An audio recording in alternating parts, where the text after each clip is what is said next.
presentation.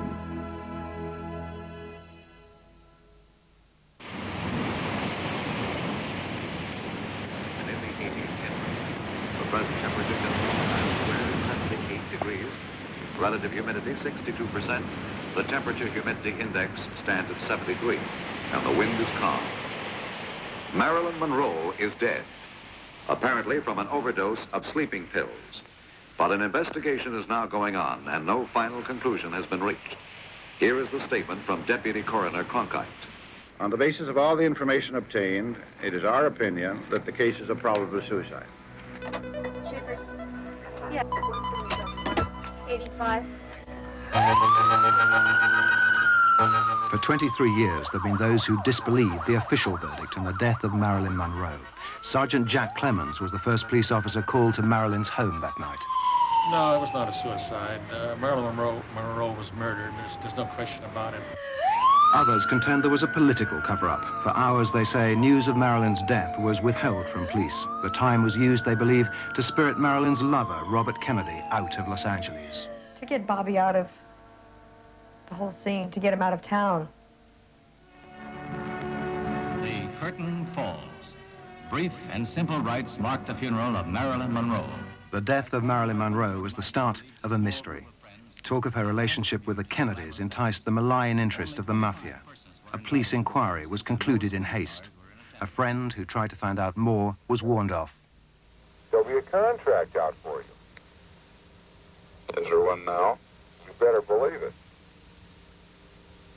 You better believe it.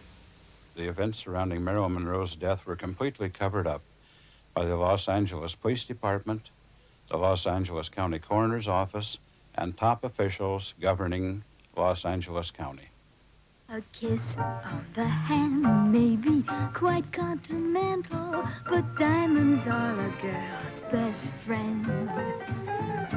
A kiss may be grand, but it won't pay the rental on your humble flat or help you at the automat. Men grow cold as girls grow old, and we all lose our charms in the end. But square cut or pear shape, these rocks don't lose their shape. Diamonds are a girl's best friend.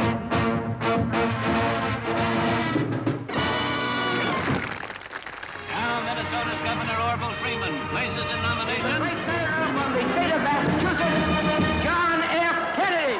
July 1960, the Democratic Convention in Los Angeles.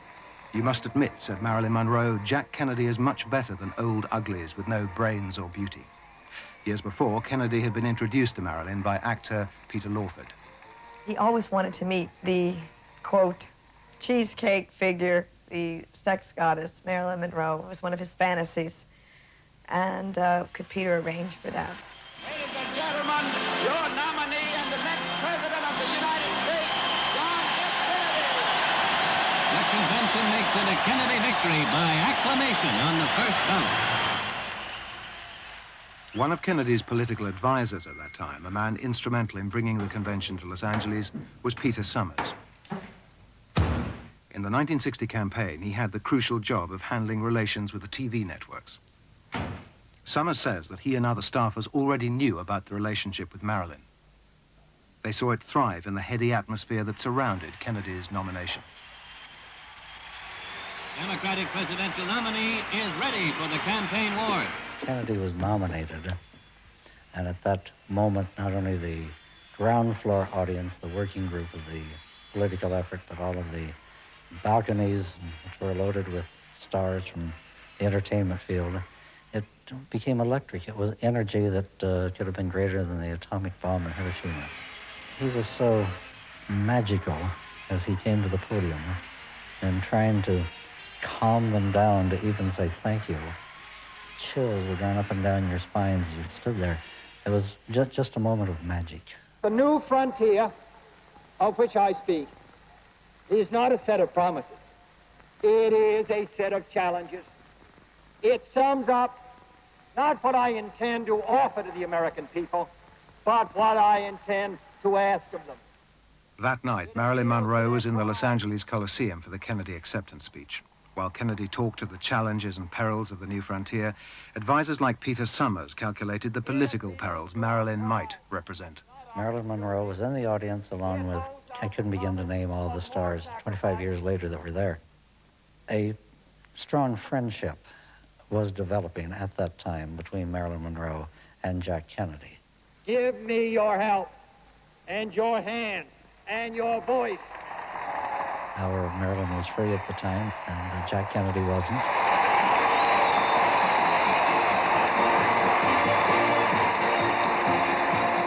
The attraction that everyone had for Jack Kennedy, I think Jack Kennedy felt toward Marilyn Monroe, because Marilyn had the same charisma, beautiful person, quiet person, someone that could enjoy and appreciate the friendship that maybe only a Jack Kennedy could really give to her. Some people of staff said, you know, products are sold by star endorsement. Maybe the closeness of this will be of benefit for him being elected. The other side, of course, is you're not going to elect somebody president that is perhaps ignoring his wife or cheating on his family or something else. Yes, there was concern, and Marilyn was spoken to very frankly about it.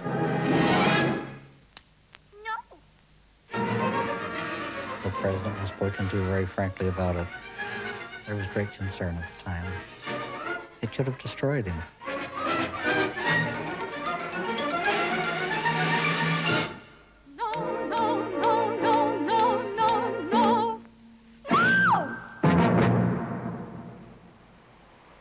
Jack Kennedy was just a young senator when he and Marilyn Monroe first walked on the beach at Malibu, unreported by the Hollywood press. Now they were stars in the twin firmaments of show business and politics. Marilyn represented danger. Jack's sister Pat Kennedy had married actor Peter Lawford. In the words of one acquaintance, suntanned, unruffled, with that peculiar impersonal friendliness of the overprivileged. A former cinema usher turned B-movie actor, Lawford was noted more for his affability than his talent. By 1960, on the eve of the Democratic Convention, the Lawfords were installed in a grand beachfront home in Santa Monica. Pablo, it's say here under weather report. It say a front of warm air is moving in from where? Jamaica. Moderately high barometric pressure will cover the northeast and the deep south. Small danger of fruit frost. Hot and humid nights can be expected. Lawford was determined to please the Kennedys who had enveloped him. 625 Oceanfront, full of his showbiz cronies, became the relaxed headquarters for the president's affair with Marilyn Monroe. People running through in bathing suits and bare feet, surfboards going through the house right out to the water. Someone sitting out by the pool reading, someone else taking a walk on the beach. It was a nice lifestyle. And the president and all of us were sitting there in bathing suits, with a shirt, open shirt. And it was a nice time. We're having a heat wave, a tropical heat wave. The temperature's rising, it isn't surprising, she certainly can. It was a relationship, a sexual relationship, for sure, but much deeper than that, if you know what I'm saying. G, her anatomy makes the mercury. 293. Lawford had unwittingly started a dangerous chain of events. Neither he nor Kennedy had the slightest idea the house was bugged. Microphones were everywhere. They were placed under carpets. They were placed in chandeliers and in ceiling fixtures. You know, you would have to look for the logical place to place the equipment. You have to gain entry also by either picking a lock or making some other kind of entry. As far as the wiretapping is concerned, that's not something that the Secret Service in that date and time could pick up, because you could wire a telephone 5 miles from the location. You'd have to be right there. Otash's men parked themselves on the beach beside Pacific Coast Highway, looking for the strongest signal from microphones hidden inside the house. The conversation that came across the receiver was music, people talking, and it would fade in and fade out. And I then beginning to recognize the voices, the Bostonian accent and Marilyn Monroe, and I heard the word the president call Marilyn, Marilyn, and the Marilyn calling the president Prez. Danoff now claims he was shocked to discover that the target of the operation was the President of the United States. The footsteps left the living, which I assume was the living room, and went into the bedroom where there was another transmitter which picked up all the activity in the bedroom, which was cuddly talk and taking off the clothes and the sex act in the bed. You can hear the springs squeaking and so on and so forth. One of the customers for the tapes, Danoff claims, was baseball star Joe DiMaggio, Marilyn Monroe's former husband, concerned lest Marilyn's rich and powerful friends might somehow hasten her emotional destruction. But the real customer, it seems, was not in the least concerned with Marilyn's well-being. Jimmy Hoffa, the national leader of the Teamsters, hated the Kennedys.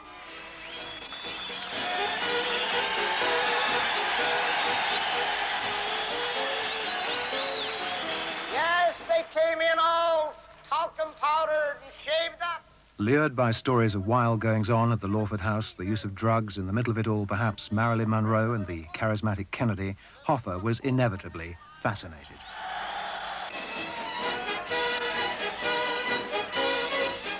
Both Kennedy brothers had been guests at the house. Hoffa saw potential scandal that could dim the Kennedy name. Hollywood private eye Fred Otash, who organized the bugging, says this of his former client. You know, you talk about the mob. Hoffa was the mob. You can't be the head of the Teamsters Union unless you're approved by the mob. It's a whole big black circle. I want a guy I can look up to and admire. But I don't want him to browbeat me. I want a guy who'll be sweet with me. But I don't want him to baby me either. I just gotta feel that whoever I marry has some real regard for me, aside from all that loving stuff. Attorney General Robert F. Kennedy and his wife arrive in Tokyo for a Japanese goodwill visit on behalf of President Kennedy's New Frontier program. The political enemies of the Kennedys, including Jimmy Hoffa, reserved a special distaste for Robert Kennedy as Attorney General, Chief of Law Enforcement. Hoffa heard rumors that the younger Kennedy had himself now become involved with Marilyn Monroe. Deborah Gould, Lawford's former wife, says the stories were true. Strangely enough, from what Peter said, then Bobby got very infatuated. Then it led into an affair between Marilyn and Bobby. Kennedy started showing up at Marilyn's apartment in Hollywood, according to her friend Jeannie Carmen. I went to the door and I opened it up and there stands Bobby Kennedy and I go, boy. Marilyn came rushing out of the bathroom all of a sudden and totally different than I would have expected her because she had on this really cruddy white robe that she liked to wear and she jumped into his arms and they started kissing madly. And then they settled down, we all sat down, and we had another wine together, and she goes, which means, Jeannie, go back to your apartment, which I did. The Lawford parties at the beach house continued, except that Marilyn now arrived not with the president, but with Robert Kennedy. I know she was nuts about him because she told me, you know. I mean, she liked that mental part of it. She was fascinated by him. I think she was scared to death of him, because he gave this air about himself, and probably to a lot of people that way. I think he was nuts about her. She kind of teased him, but then she knew just how far to go and then just kind of back off, you know. And she was kind of cute with him in a way. But she was nuts about him, yeah. From long before the Kennedy presidency, Robert Kennedy's preoccupation had been to destroy the power of organized crime in America, the mob. We were dealing with organized crime and big-time gangsters and hoodlums as we had to deal with them in the days of Al Capone. Robert Kennedy was chief counsel on the McClellan Committee, which in the late 50s interrogated labor leaders like Jimmy Hoffa and mobsters like Sam Giancana. The Teamsters, as run by Hoffa, Kennedy described as a conspiracy of evil. Hoffa and the mob, it seems, were straining for ammunition against the Kennedys. Today, one of those who tangled with Kennedy at the hearings lives in quiet retirement in Palm Springs. He took some interest in the political connections of Marilyn Monroe. He is Max Bloch, former president of the Meat Cutters Union, then known as Max the Butcher. He says he and Jimmy Hoffa heard of meetings between Marilyn Monroe and Robert Kennedy years before. They took place at the Desert Inn, Las Vegas, the very heart of mob territory. The date, Bloch claims, was 1957. His informant, the manager of the hotel, Wilbur Clark. He told me that he checks him in every few weeks for a couple of days. Up on the 7th floor, I think he mentioned to me, a suite of rooms. And that's it. And finally, one day, I'm sitting with him, and Bobby's passing by, and I said, "Hello, Wilbur." I said, "Hello, Bobby." My friend Max Bloch. "Oh," he said, "I know Bloch from New York." And he kept going. So I said, "Where is he running?" He says, "He's going to see Marilyn upstairs." True or not, Jimmy Hoffa was certainly determined to acquire damaging evidence against the Kennedys. That is, evidence of sexual indiscretion. Chuck O'Brien, Hoffa's foster son and once trusted aide, insists he did hear about a Marilyn Monroe-Robert Kennedy connection starting in the late 50s. There's no question about other people knowing about it. That type of information that would get back to people that were in the midst of trying to defend themselves from Bobby Kennedy. I tend to have the impression left that's been stated publicly that I'm controlled by gangsters. I am not controlled by them. In the climate of the times, proof of moral transgression by the upright Robert Kennedy might indeed have been damaging. Did Jimmy Hoffa have that information? Yeah, I think he did. In fact, I know he did. You know, he had knowledge of it. When I mentioned to Jimmy about Bobby and Marilyn Monroe, this is what he answered me. He said, "I know he's been screwing around with her for a long time." Did you say that SOB, I'll break his back? Not concerning him, as far as I know of. Well, who did you make it about? I don't know. I may have been discussing somebody in a figure of speech. Well, who did you make the statement? Whose back were you going to break? I don't even remember it. Well, whose back were you going to break, Mr. Hoffa? Figure of his speech, I don't even know who I was talking about, and I don't know what you're talking about. Hoffa wanted to neutralize Kennedy. He had a vendetta for him, and Kennedy had a vendetta for Hoffa. No question about Hoffa, and don't you say that either. Don't you say that I'm a communist, or even affiliated with one. You said that enough around this country. He hated him, of course. He ruined him. He the kind of him he got killed. I think he felt if Bobby passed away, that they have to hire pallbearers to put him in the ground, you know. Suggested that they should sit down at the head of the restaurant and talk it over, to which Feldman replied, "Listen, there is only one solution. It's to break his neck for him." An absolute spoiled brat, a man who never had to work, a man who had no principle, a man who would do anything to get himself a headline or a headline for his brother, and use the Teamsters as a stepping stone to get his brother elected and he'd become Attorney General. I had no respect for him then. I have no respect for his memory now. Publicly, Hoffa denied ordering the bugging of Marilyn Monroe, but in summer 1961, he did summon Private Detective Fred Otash to a meeting in Florida. The topic would be Hoffa's campaign against the Kennedys. Also present was wiretapper Bernie Spindell, whose fame rested on his ability to eavesdrop on anybody or anything. What Hoffa wanted was me to assist Bernie Spindell in developing a derogatory profile on Jack and Bobby Kennedy and their relationships with Marilyn Monroe, mainly, and any other women that might come into focus. And the strategy that was agreed upon was to use electronic devices. And the most logical place to set those devices was Peter Lawford's home in Malibu. November 1961, Jack Kennedy was back in Los Angeles talking about political extremism.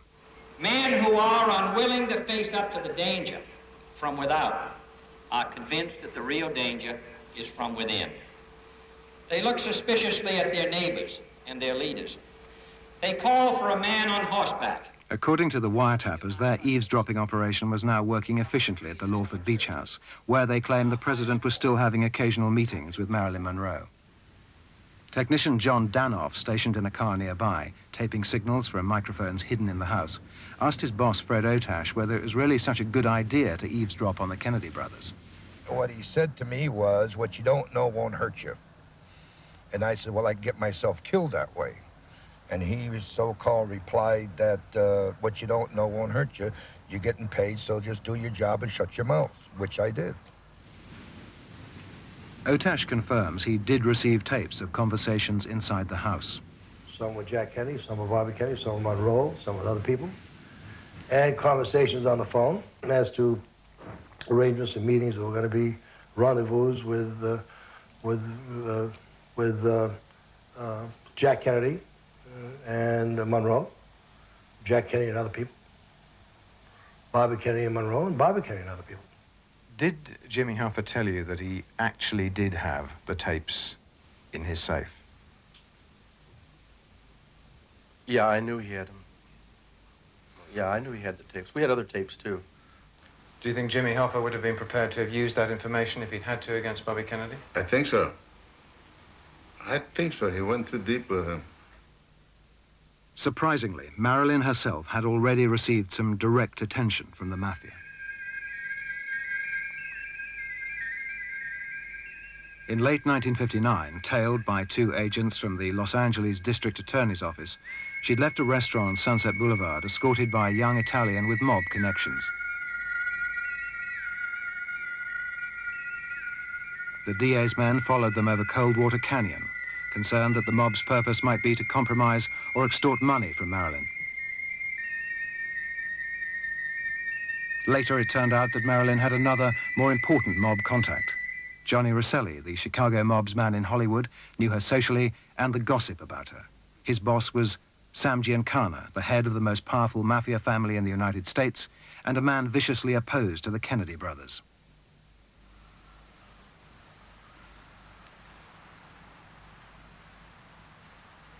This casino complex on the Rocky Heights over Lake Tahoe was one of the places where the mob kept watch on Marilyn Monroe. The Calneva Lodge, on the state line between California and Nevada, was to acquire somber significance in the last months of Marilyn's life. Advertised as a heaven in the high Sierras, it proved irresistibly attractive to entertainers, high rollers from Hollywood and Las Vegas, and gangsters. Frank Sinatra, who was buying the Calneva, had invited Marilyn Monroe and the cast of the Misfits to see him perform. Frank Sinatra also gave her a poodle. She named it Math.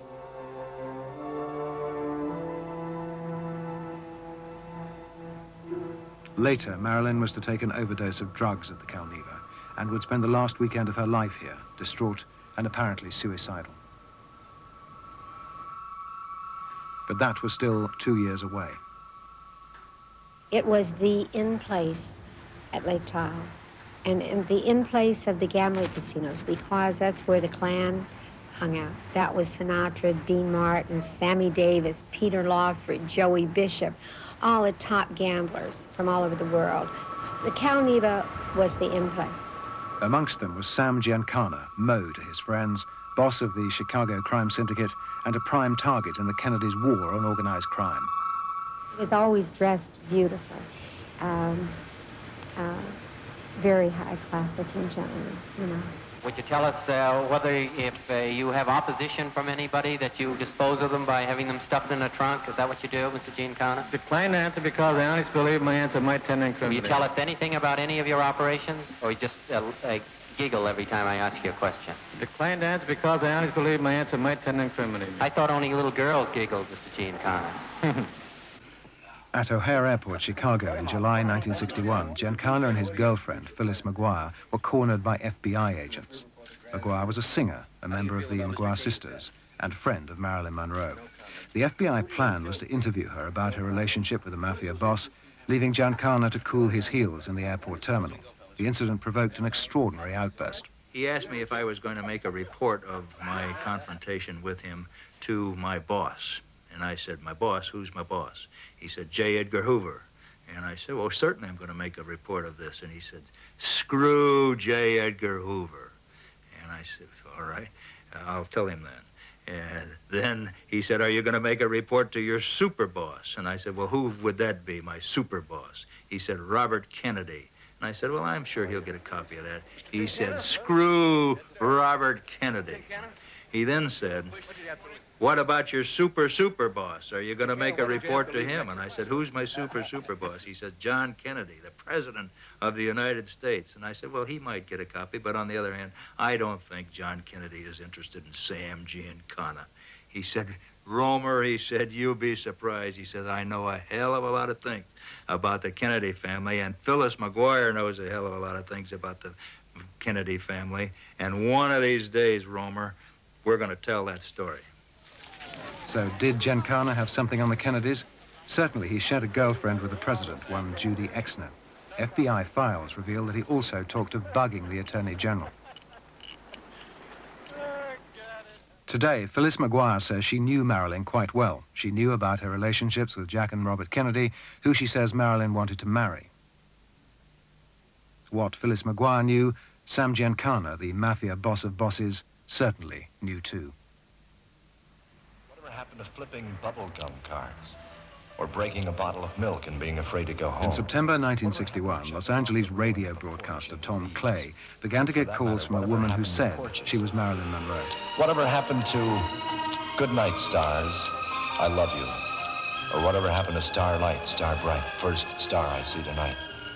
Whatever happened to Jack Armstrong, the all-American boy? Much moved by his talk of childhood, his own children, marriage, time past, the woman called Clay repeatedly. She seemed to be lonely. As the aging hand of time runs her fingers through my hair, all I can think of is whatever happened to Now I Lay Me Down to Sleep. I pray the Lord my soul to keep. Finally, Clay arranged to meet the woman. It was indeed Marilyn Monroe. I said, geez, I never imagined that anybody as famous as you could be bored or lonely. And she said, have you ever been in one room and felt loneliness? And I said, yeah. I said, I have. She said, multiply mine by 40 rooms, and then you'll have some idea as to how lonely I am. She seemed like a little girl, lost. Just like everything had passed her by. By now, Marilyn's psychiatrist was writing of her depressive reactions, her inclination to suicide. Several years before, she'd emerged from a psychiatric clinic in New York after being treated for an undisclosed illness. Not schizophrenia, said a doctor, but she was psychiatrically disconnected. Marilyn complained that doctors and nurses had come to gawp at her, her arms bound, a curiosity piece. From inside, she wrote, I'm locked up with all these poor, nutty people. I'm sure to end up a nut if I stay in this nightmare. Please help me. She wrote little verses that she'd occasionally mail to me, asked me if she had any talent as a great poet. And I would read them and comment on them. And one of the little things she wrote, just 3 lines. Help, help, help, I feel life coming closer when all I want to do is die. Marilyn's friends thought her film career was also showing signs of faltering. Back in Hollywood from the East Coast, at the start of what would be the last year of her life, she bought a small house quite unlike the ostentatious mansions of Beverly Hills. Under the door, an inscription read in Latin, Cursum Perficio, I'm completing my journey. This was the last act for Marilyn. Maybe she sensed it because she'd come back to Hollywood defeated. You know, it's that kind of panic that happens when you feel that somebody has lost its power. Marilyn was doing costume tests for the last film she would ever make, Something's Got to Give.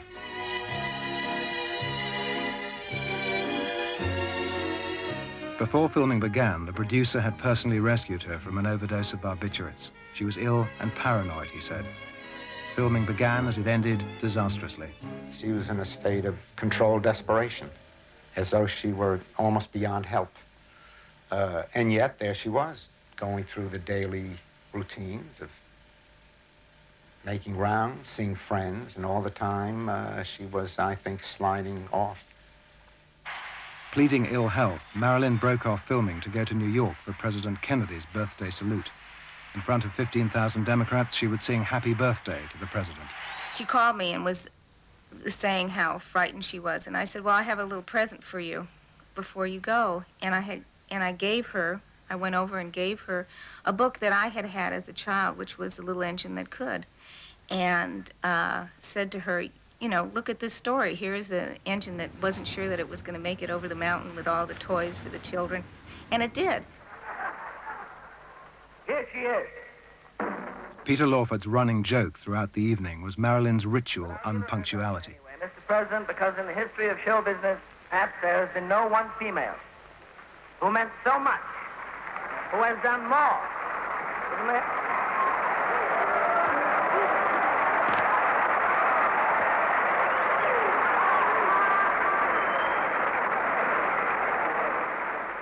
Mr. President, the late Marilyn Monroe.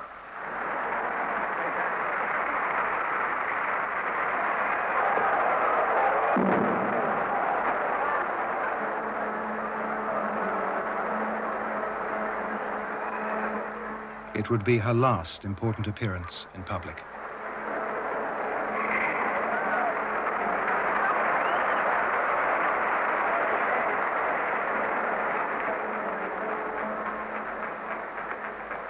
Happy birthday to you. Happy birthday to you. Happy birthday, Mr. President. Happy birthday to you.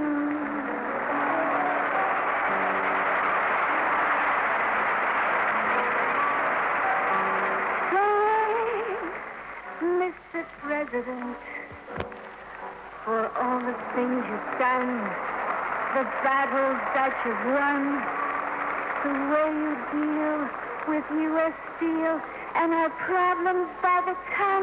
We thank you so much.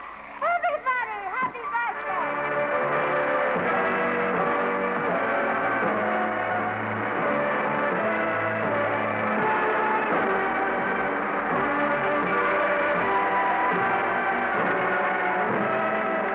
Historian Arthur Schlesinger met her at a party afterwards. One felt a terrible uncertainty, he wrote, as if talking to someone underwater. Ladies and gentlemen, the President of the United States. Robert Kennedy had brought his wife, but the president came alone. Jackie Kennedy was riding in Virginia. I can now retire from politics after having had Happy Birthday sung to me in such a sweet, wholesome way. Back in Hollywood, on the set of Something's Got to Give, shooting continued fitfully.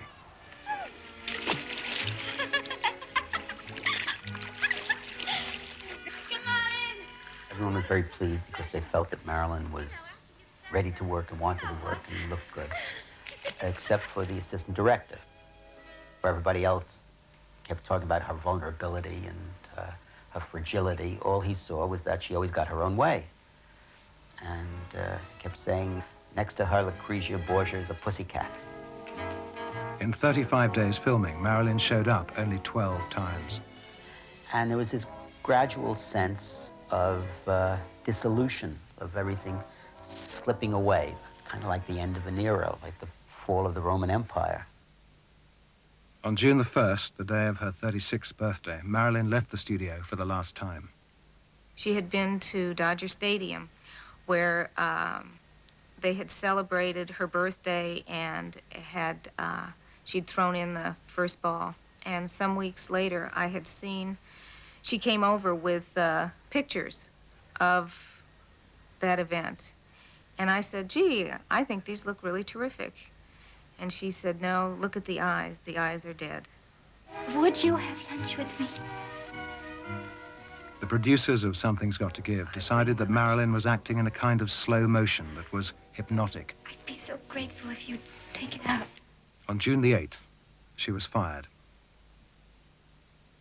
Meanwhile, Robert Kennedy was beginning to look as presidential as his brother.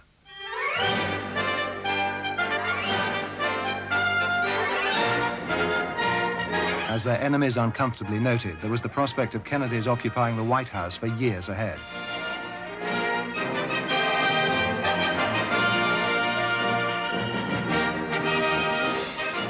The attempt to bug the Kennedys was unremitting. The wiretappers now tried to install microphones in Marilyn's home, hoping to eavesdrop on meetings with Robert Kennedy. I received a call in spring of 1962 to have Marilyn leave her home so that a group of people could come in there and bug her home, for purposes of getting evidence on Bobby Kennedy. James says he turned the idea down flat. It was a criminal act. He wanted nothing to do with it.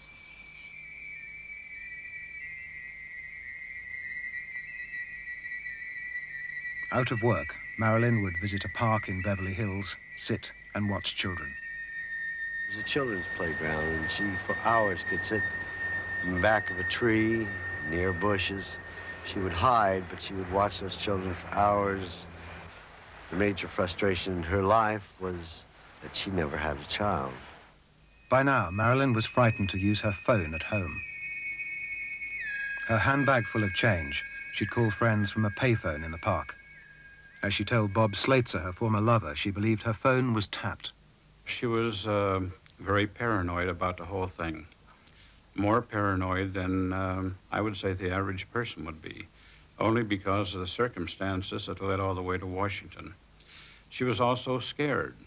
At one point, she told me that she was even scared for her life.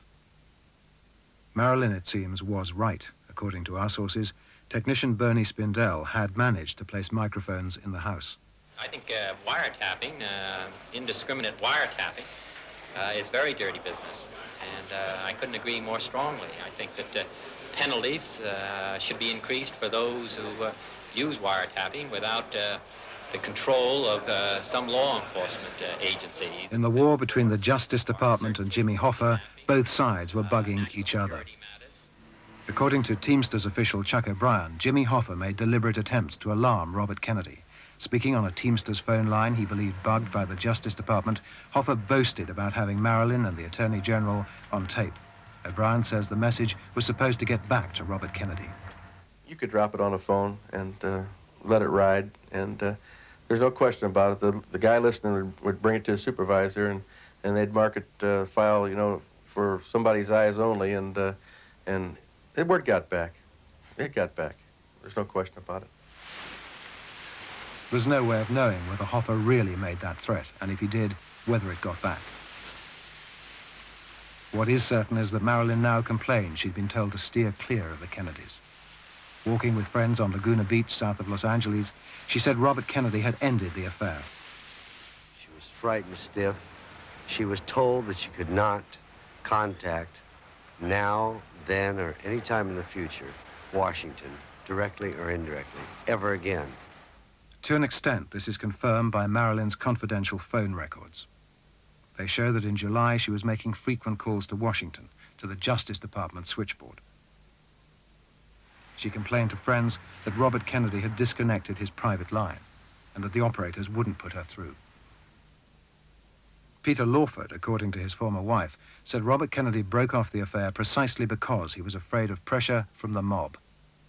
He mentioned gangster type of enemies, people that had a big pull and that that had actually maybe some information. And if they ever got a hold of anything like this would ruin his career forever. Not only his, but his brother's, who was the president at the time. Jack Kennedy's close friend, Senator George Smathers, says he did hear talk of an affair with Marilyn being brought to a close. I had heard, I think others had heard, that there was something like that going on, and that Kennedy had told Bobby to stop, to break it off. But Smathers heard nothing of any mob pressure. Those who've tried to shed light on the next part of the story, the days before Marilyn's death, have not found it easy. Bob Slater, her former lover, trying to publish his own account of what happened, received mysterious telephone threats. But let me tell you what's going to happen. This is straight from my friend. Yeah. You might as well grow a beard and move to Hardy, Arkansas. And not tell anybody where you are, because there'll be a contract out for you. Is there one now? You better believe it. You better believe it. Slater claims that 10 days before she died, he drove Marilyn to Point Doom, north of Malibu, on Pacific Coast Highway. Sitting on the beach, she showed him a diary containing details of her meetings with Robert Kennedy.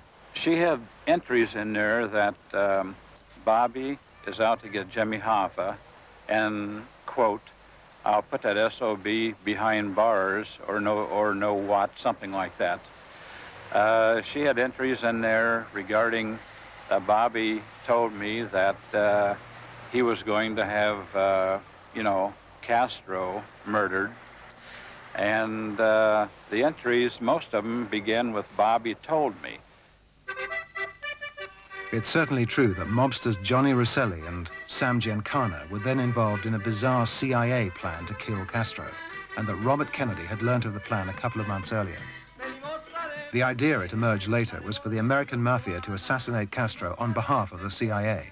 In return, they'd get back the Cuban casinos they'd run before the revolution.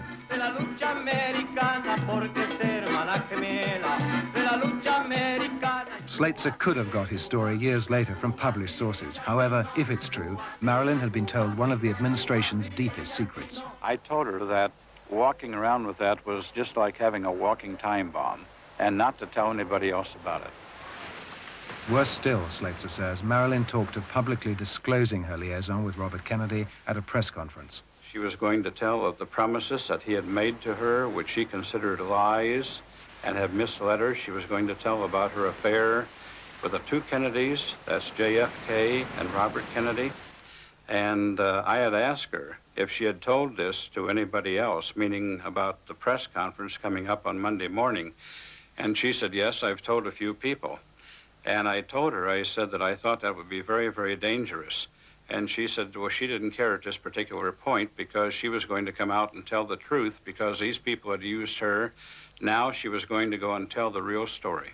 She told Peter, this is it, that's enough. I'm going public with everything. I have been hurt enough. I've been used. Nothing but a person has been thrown from one man to another, and I've had it, and I'm going public with everything. Hollywood, dawn on the 4th of August, 1962. Marilyn called her friend Jeannie Carmen. I can't say it was a whiny voice. It was more of a frightened voice, a scared voice and very tired. She said she had not slept the entire night. And I said, what's going on, Marilyn? She said, well, I've had a phone call after phone call with some woman calling me and saying, you tramp, you no good, so-and-so. She said, leave Bobby alone or you're going to be in deep trouble. At 5 p.m., Marilyn's psychiatrist, Dr. Greenson, was called to the house. On the phone, Marilyn had sounded drugged and depressed. She wanted to go for a walk on Santa Monica Pier, but was too groggy. She told Dr. Greenson that she'd had relationships with important men in government, that she'd been expecting to see one of them that night. Later, she declined an invitation to dinner at the Peter Lawford Beach House, and at 8 p.m. went to bed. Marilyn came to her bedroom door. I was sitting in the living room, and she said, good night, Mrs. Murray. I think I'll turn in now. And she closed the door. And, of course, after that, I did the usual things about preparing the house for the night, and I went to my room eventually. Deborah Gould claims that long afterwards, Peter Lawford broke down and drunkenly unburdened to her what really happened that night. Marilyn immediately got on the phone to Peter, grasping out to inform him that she couldn't take any more and that she was going to be best for everybody that she died, and that she was going to kill herself. Sometime in mid-evening, I got a phone call from Marilyn, and she was quite distressed and said, please, Jeannie, please come over. And I said,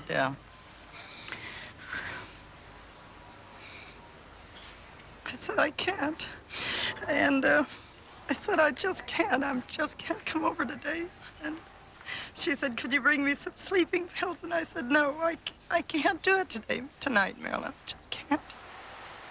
In the midst of his dinner party, Peter Lawford, it seems, was equally unresponsive. Maybe he didn't take her seriously. So nonsense, Marilyn. Pull yourself together. But my God, whatever you do, don't leave any notes behind. Then he mentioned, he says, maybe I ought to go up there and see if everything's okay. I said, well, I don't know, Peter, whether you should do that at this time. I mean, we just don't, I'm sure everything's all right. If you go up there and if anything is going on, who knows what may become, what kind of a story this wind up being. Years later, Lawford denied much of what Deborah Gould claims, but he did say he was the last person to talk to Marilyn and that he was consumed with guilt. He hadn't immediately gone to her aid. At 3:30 a.m., alerted, she says, by some instinct, Mrs. Murray noticed the phone cord under Marilyn's door. Usually Marilyn disconnected the phone at night. So, of course, I was alarmed. I called Dr. Greenson. This is essentially the story Mrs. Murray has told for 23 years. I went around to the front of the house before Dr. Greenson arrived. The bedroom curtains were closed. She went to get a poker. Turning the curtains back, I saw Marilyn lying on the bed, nude, and I was just alarmed. Not long after 3:30, Dr. Greenson arrived. He went round to the side of the house, broke the bedroom window, and entered. He wrote later, I could see that Marilyn was no longer living. There she was, bare shoulders exposed, the phone clutched fiercely in her right hand. Marilyn's own physician, Dr. Hyman Engelberg, was summoned, and the police called at 4:25. However, this version has to be wrong in key respects. First, new evidence shifts events to a much earlier point in the evening. At 11 p.m. or earlier, Marilyn's press agent, Arthur Jacobs, and Natalie, his wife, attending a Henry Mancini concert in the Hollywood Bowl, were interrupted by a worrying message. About 3/4 of the way through the concert, someone came to our box and said, Arthur, come quickly. And he didn't realize, and he said, Marilyn is dead or she's on the point of death. The official police report accepts that Mrs. Murray's call to Dr. Greenson was at 3:35 a.m. However, the first police officer on the scene that night says he got quite a different story from Mrs. Murray. It all happened much earlier. It was immediately after midnight. And Dr. Greenson was present when she was telling you that? Yes, he was. And he didn't disagree? No, he did not. Mrs. Murray told us much the same thing. She actually became concerned about Marilyn earlier. It was probably about midnight. I asked them very pointedly why it took from midnight, approximately midnight or 12:30 till about 4:30 to call the police. I'm standing looking at two doctors, both of whom know that this is what we call a coroner's case. They know they have to notify the police, and it takes them 4 hours to get around to it. Mrs. Murray now says she can't remember why she didn't call Dr. Greenson until 3:30. That I don't know. I'll have to admit, I don't know. 85. So what happened in the missing 4 hours? The most remarkable new evidence comes from Walt Schaefer, boss of the ambulance company called to Marilyn's house that night. 5, 6, 7, 36. Far from being discovered dead, he says, Marilyn was still alive when the ambulance arrived. We took Marilyn Monroe in on an overdose. And, of course, she succumbed at the hospital. You mean that you were called to the house and you took her alive in Yes. coma? In coma, yes. She was completely out. In her interview with us, Mrs. Murray departed from the story she's told before. She now says a doctor was called before Marilyn died. When he arrived, she was not dead. Because I was there then in the living room. If Mrs. Murray is confused by age or failing memory, Walt Schaefer is adamant that Marilyn, still alive, was taken to Santa Monica Hospital, where she died. How come the reports of her death all said she died in bed at home? Well, that is unbeknownst to me. I don't know. So far as you're concerned, there is no doubt that she was picked up and taken She to the was hospital. alive when she was picked up, yes. Hospital records for that night no longer exist. It sounds unlikely Marilyn could have died without staff knowing who she was. Possibly she died on the way to hospital, though the autopsy disclosed no efforts to revive her. If Schaefer is correct, somebody unknown had to return the body to the house. By the time police arrived, rigor mortis had already set in. Marilyn had been dead for several hours. One theory is that the call to the police was deliberately delayed to give Robert Kennedy a chance to leave Los Angeles. Some mystery surrounds Kennedy's movements that night. The day before, the Kennedy family had arrived from Washington for a country weekend on a ranch just south of San Francisco. Their host was a respected San Francisco lawyer, John Bates, who says Kennedy couldn't possibly have slipped down to Los Angeles. That afternoon, we all hiked up to the top of the ranch and had a big touch football game, which of course is typical family sport of the Kennedys. So it was a full active day. But two sources in Los Angeles say the Attorney General arrived by helicopter in early afternoon near the Beverly Hilton. 82 years old, but apparently lucid, Eunice Murray, Marilyn's housekeeper, has always before denied any suggestion that Kennedy was in town. Well, over a period of time, I was not at all surprised that the Kennedys were a very important part of Marilyn's life.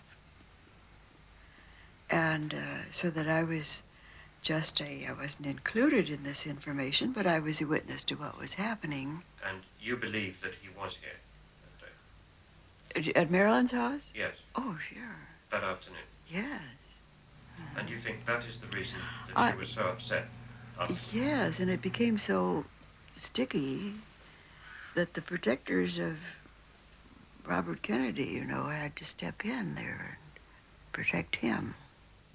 Deborah Gould was told by Peter Lawford Kennedy did visit Marilyn that afternoon. Marilyn was, from what Peter told me, knew then that it was over. You know, that was it, over, final. And she was very, very distraught and depressed, and perhaps even suicidal at the time. Peter Lawford's neighbor in Santa Monica, Ward Wood, recalls the afternoon of Saturday, August the 4th. The car drove up, and then people got out, and I said, oh, there's Bobby Kennedy, and they went from the car to the house. That really is all that I saw. You're absolutely convinced it was Bobby Kennedy? Oh, I know it was Bobby Kennedy, yeah. No question of doubt in your mind? The only time that Bobby was out of my sight was from the time he went to bed, sometime after 10 o'clock. And when I saw him in the early morning at breakfast, and he was with me all the rest of the time. Yeah, I mean, it was Bobby Kennedy, you know. Well, he wasn't there.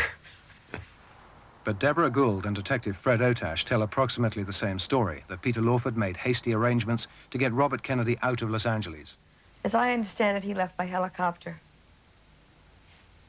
Going where? Back to San Francisco. Around 3 a.m., a desperate Peter Lawford arrived at the Laurel Avenue office of Detective Fred Otash. He didn't realize Otash had earlier been involved in bugging his house. He wanted help. Lawford showed up and completely disorientated and completely in a state of shock. One, saying the Marilyn girl's dead, Bobby Kennedy was there, that he was spirited out of town by some airplane back up north, that they had gotten in a big fight that evening, and that he'd like to have me make arrangements to have someone go out to the house and pick up any and all information that was possible regarding any involvement between Marilyn Monroe and the Kennedys, whether it be diaries, whether they be notes, letters, etc.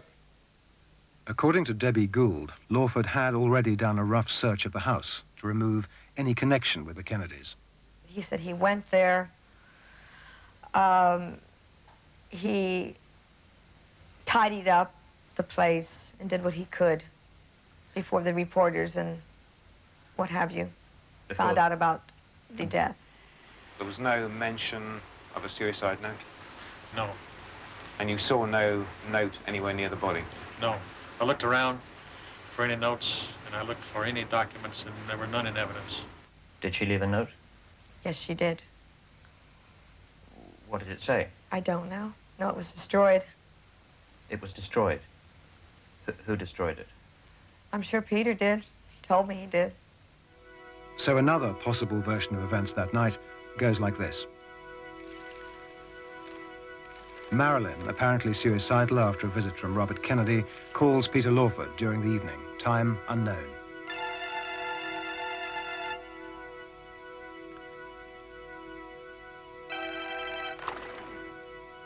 According to his later police statement, she says, "Say goodbye to the president and say goodbye to yourself because you're a nice guy." Lawford listens, then continues his dinner party. After trying to call Marilyn back, Lawford and others go to the house. Even though Mrs. Murray can't remember precisely who came to the house that night, others were there. Marilyn is found comatose, and the Schaefer ambulance called.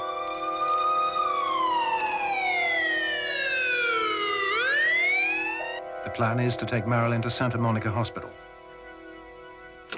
but attempts to save her life fail. Somebody puts her body back in bed. A helicopter chartered by Lawford takes Kennedy from the beach in front of the Lawford house back to Los Angeles Airport. Perhaps Dr. Greenson really isn't called until 3:30.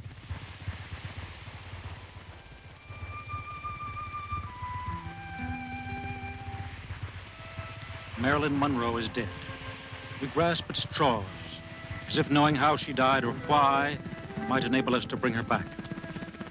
Not since Jean Harlow have the standards of feminine charm been so embodied in the form of one woman. Whatever attracts man to woman, she possessed.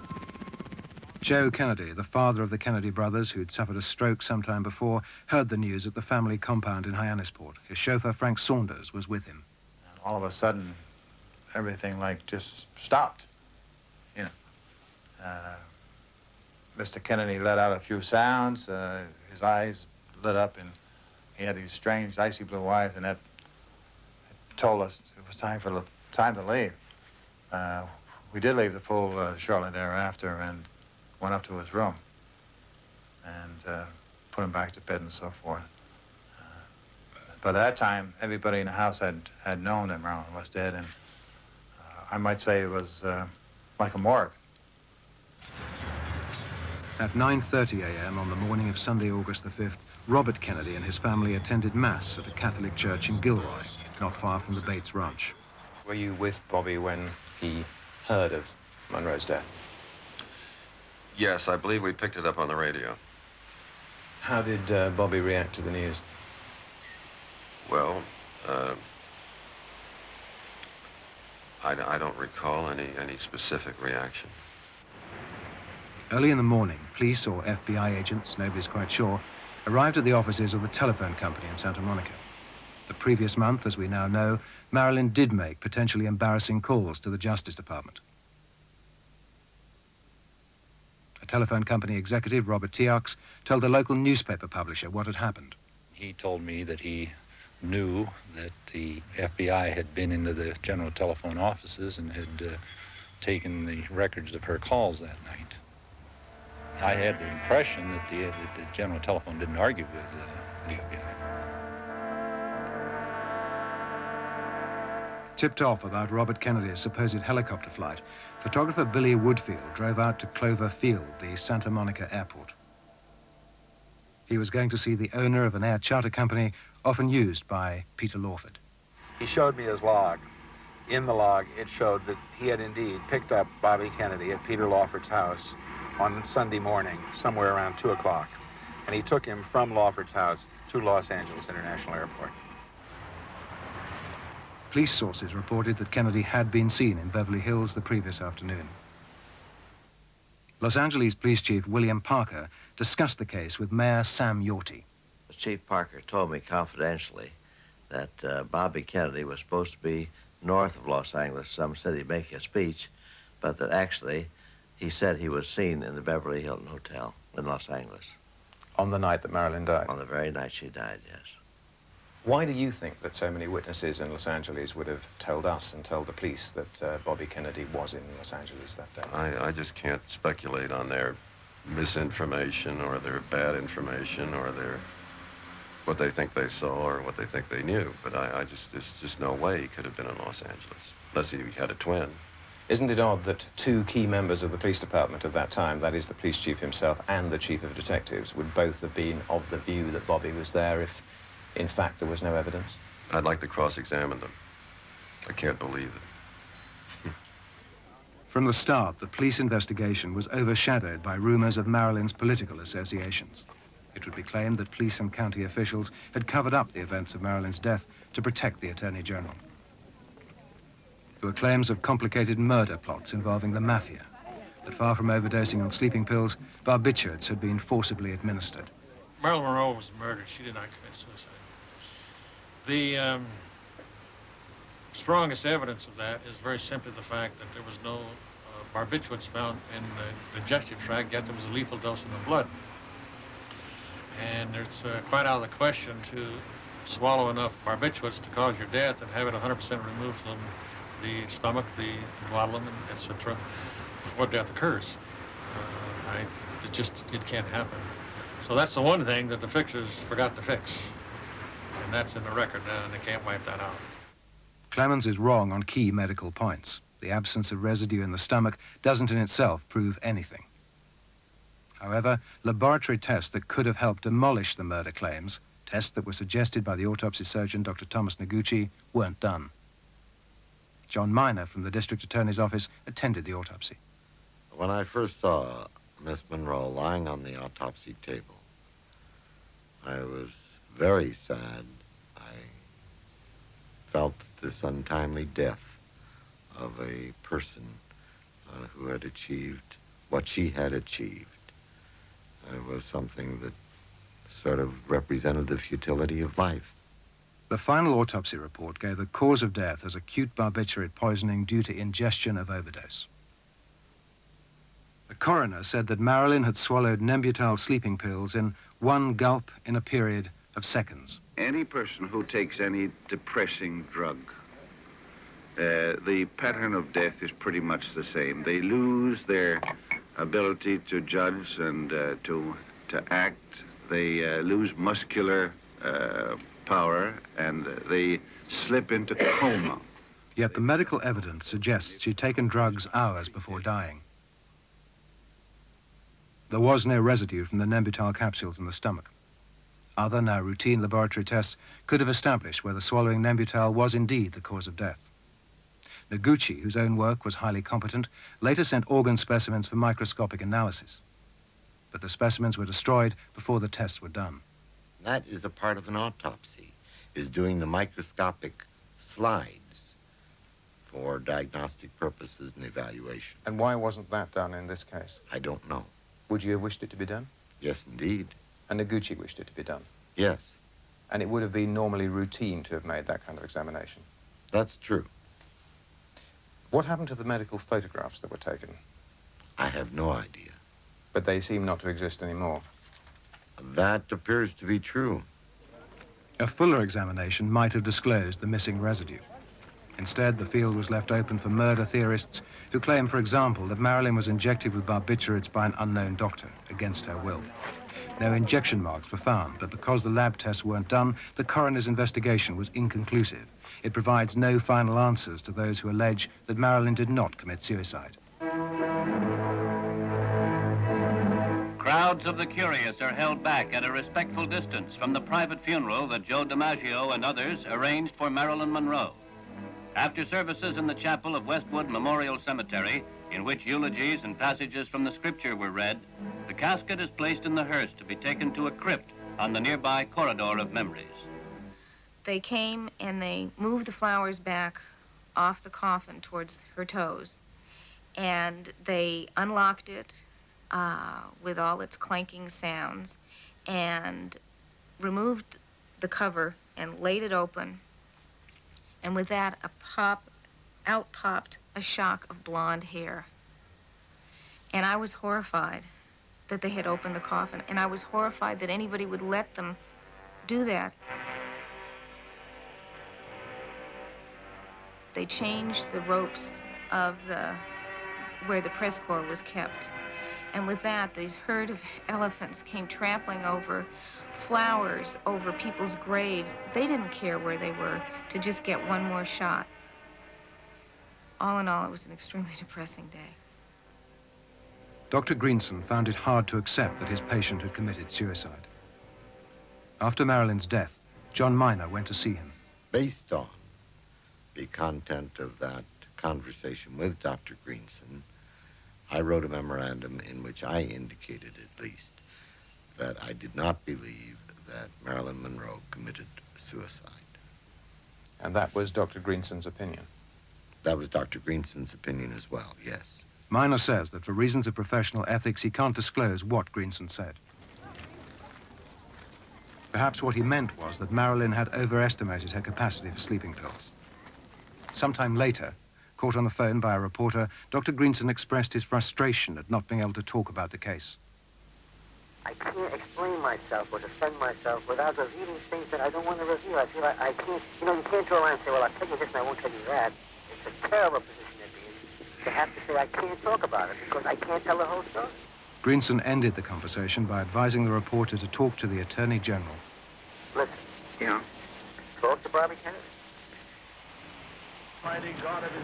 In 1982, the District Attorney's Office looked into the case. Their inquiry failed to support any evidence of criminal misconduct.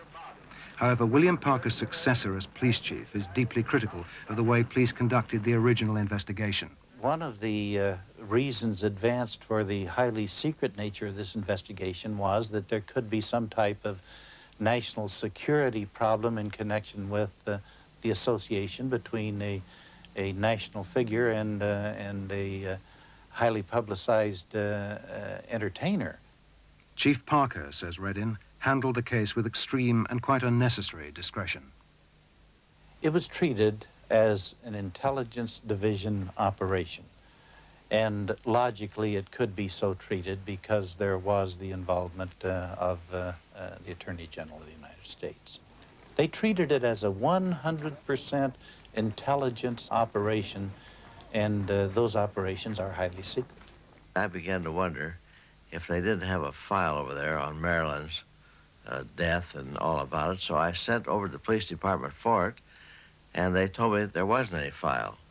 So I thought that maybe Chief Parker had taken the file to his home, but I never followed that up because I didn't want to bother Mrs. Parker. But that was my assumption, that there was a file, but it was taken out of the police department. But as mayor, you had the right to require the police department to give you any file they had, didn't you? Well, they sent me any file I asked for, always. Surely they wouldn't have gone so far as to have lied to the mayor, would they? Oh, they very possibly would have, sure. It's easier to say there is no file than it is to say there's a file, Mr. Mayor, and you can't have it. Recently, however, the police department released the supposed file on Marilyn Monroe's death. It includes a rebuttal of an ancient magazine article and a handful of detectives' reports. Reddin dismisses it as obviously incomplete. He wants to know the reason for the secrecy. If there was a national security implication, certainly put it under wraps. If there was none, I would see no reason for keeping it under wraps. And frankly, what do you think the national security consideration was? I don't see any.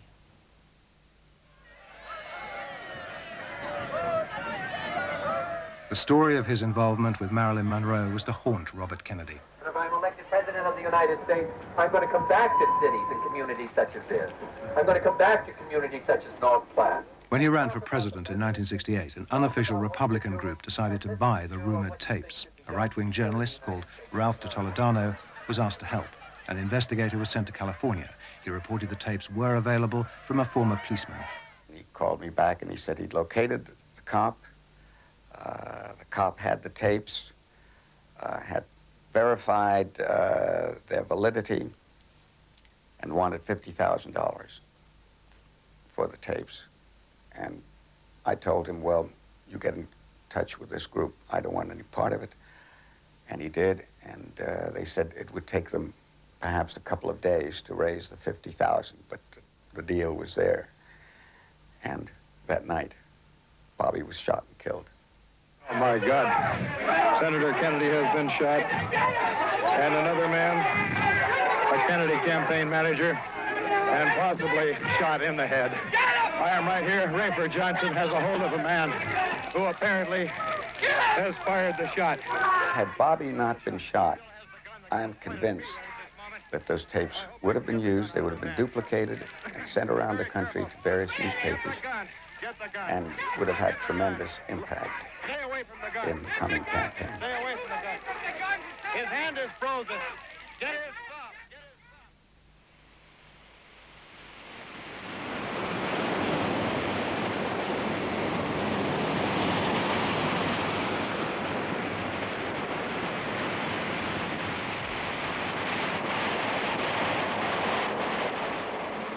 Mr. President, the late Marilyn Monroe.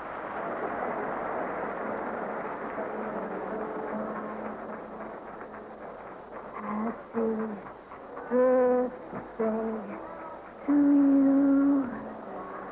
Happy birthday to you. Happy birthday.